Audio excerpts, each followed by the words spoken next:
Assalamualaikum warahmatullahi wabarakatuh. Apa kabar anak hebat semuanya? Mudah-mudahan semua berada dalam keadaan sehat, walafiat, dan bahagia selalu. Hari ini kita akan belajar pelajaran PKN, yaitu tentang penerapan sila-sila Pancasila dalam perilaku sehari-hari. Nah, ini adalah sila ketiga, 4, dan 5, itu ketika kita di tempat bermain. Agar bermain menjadi menyenangkan, tentunya kita perlu berperilaku baik. Sehingga selesai bermain pun kita juga bahagia. Jangan sampai pulangnya kita nangis karena ada kawan kita yang tidak baik atau kita yang salah gitu. Nah, apa contohnya gitu. Nah, kita lihat dulu deh pengamalan sila Pancasila yang ketiga ya, penerapan sila ketiga. Lambangnya adalah pohon beringin, bunyi silanya adalah Persatuan Indonesia. Bersatu, kita sama-sama orang Indonesia, kita rukun, kita kompak. Jadi kuncinya bersatu ya, bersatu kompak ya.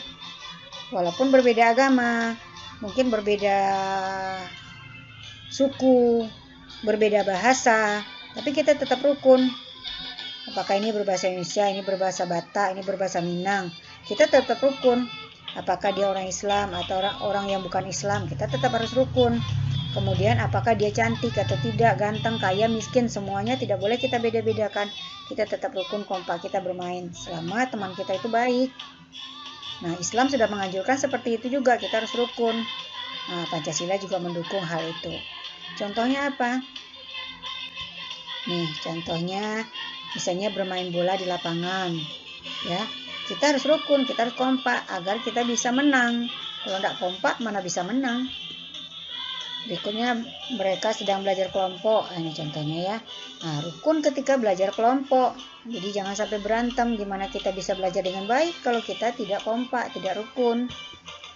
Nah, bermain peta umpet. Nah, ingat kan main sembunyi-sembunyian begitu? Anak-anak pernah enggak bermain peta umpet sembunyi-sembunyian? Nah, kita juga rukun. Jangan kalau menang, alhamdulillah, senang. Kalau kalah, jangan marah. Itu biasa aja. Jadi kita sportif. Sehingga kita jadi rukun, gak ada marah-marahan, gak ada kesal-kesalan. Selesai main jangan berantem, jangan sakit hati. Kalau kita kalah, kita bilang orang lain curang. Kalau kita menang, kita bilang kita paling hebat. Enggak, itu gak rukun namanya. Terima aja, namanya juga bermain. Kalau menang, senang. Kalau kalah gak apa-apa, berarti besok lebih baik lagi. Berikutnya misalnya menari. Untuk tercapainya hasil tari yang bagus, tentunya kita harus kompak. Ya, kompak juga. Kalau tidak kompak, orang tidak enak lihatnya. Tidak searah misalnya gitu. Jadi kompak. Nah, itu juga rukun, kompak. Ya. Nah, misalnya bermain tali. Kalau kita kompak kan enak. Tapi kalau nggak kompak, kemana putarannya? Dan banyak lagi. Yang penting poinnya kita rukun, kita kompak. Itu adalah pengamalan sila ketiga ya. Oke, berikutnya penerapan sila keempat. Sila keempat adalah lambangnya adalah kepala banteng, berarti kepala ya, pemimpin. Nah, berikutnya bunyinya adalah kerakyatan yang dipimpin oleh hikmat kebijaksanaan dalam permusyawaratan dan perwakilan ya. Ada pemimpin, ada yang mewakili, ada anggota harus patuh kepada pemimpinnya, pemimpin harus melindungi bawahannya. Nah, yang paling penting kita adalah musyawarah, semua sama-sama senang. Jadi karena pilihannya pilihan bersama. Oke, ketika bermain apa contohnya? Nah, misalnya kita lagi di sekolah dengan teman-teman. Nah, kita lagi belajar, kita pilihlah siapa ketua kelompok belajar. Nah, kita belajar sama-sama. Nah, kita turut, ini kita tunjuk si A jadi ketua kelompok belajar kita. Nah, walaupun dia seumuran dengan kita, walaupun dia bukan bos kita, tapi dia sudah kita tunjuk sebagai pemimpin kita. Nah, kita turut. Nah, dengan begitu kita jadi satu arah. Nah, ya, jadi musyawarah, patuh pada pemimpin, itu adalah pengamalan sila keempat. Nah, ini seperti main bola juga ada musyawarahnya. Kamu jadi kiper ya. Oh, kamu jadi back atau jadi apa gitu. Nah, dimusyawarahkan dulu baru dimulai mainnya. Jadi ditentukan dulu siapa peran-perannya. Nah, kita masing-masing menjalankan peran kita masing-masing. Jangan mencampuri urusan orang. Nah, apa kata komandan kita turut. Ya. Oke, itu diantaranya contohnya musyawarah. Ini ketika bermain ya. Nah, banyak musyawarah, banyak pengamalan sila keempat ini juga pada perilaku-perilaku yang lain. Ini hanya contoh saja. Poinnya adalah musyawarah dan patuh pada pemimpin. Nah, berikutnya penerapan sila kelima. Sila kelima itu simbolnya adalah padi dan kapas. Nah, bunyinya adalah keadilan sosial bagi seluruh rakyat Indonesia.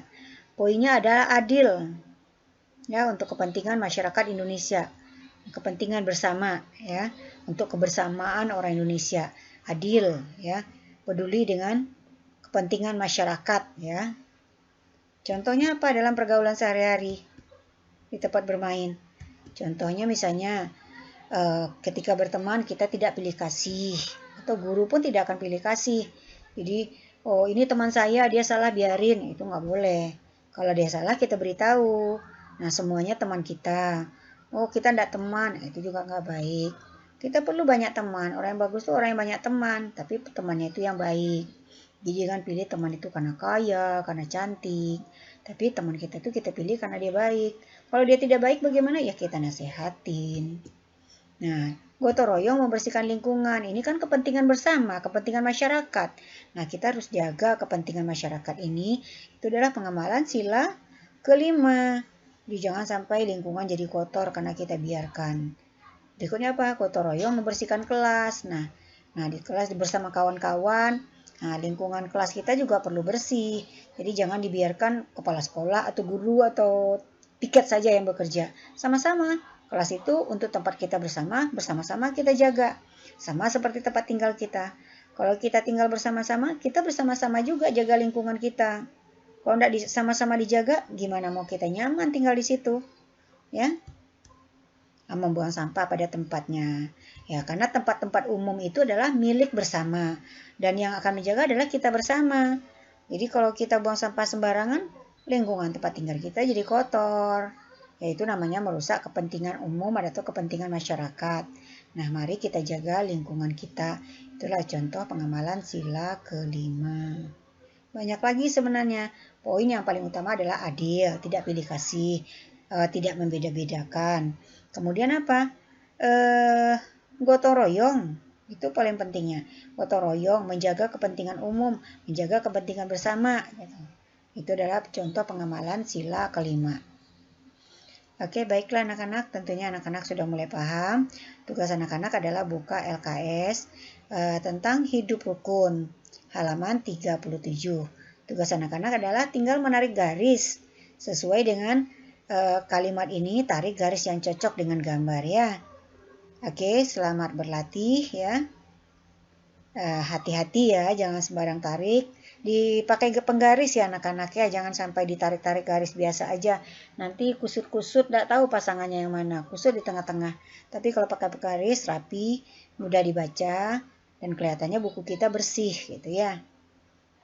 Oke, selamat berlatih. Terima kasih atas perhatian anak-anak. Wabillahi taufiq wal hidayah. Assalamualaikum warahmatullahi wabarakatuh. Thank you.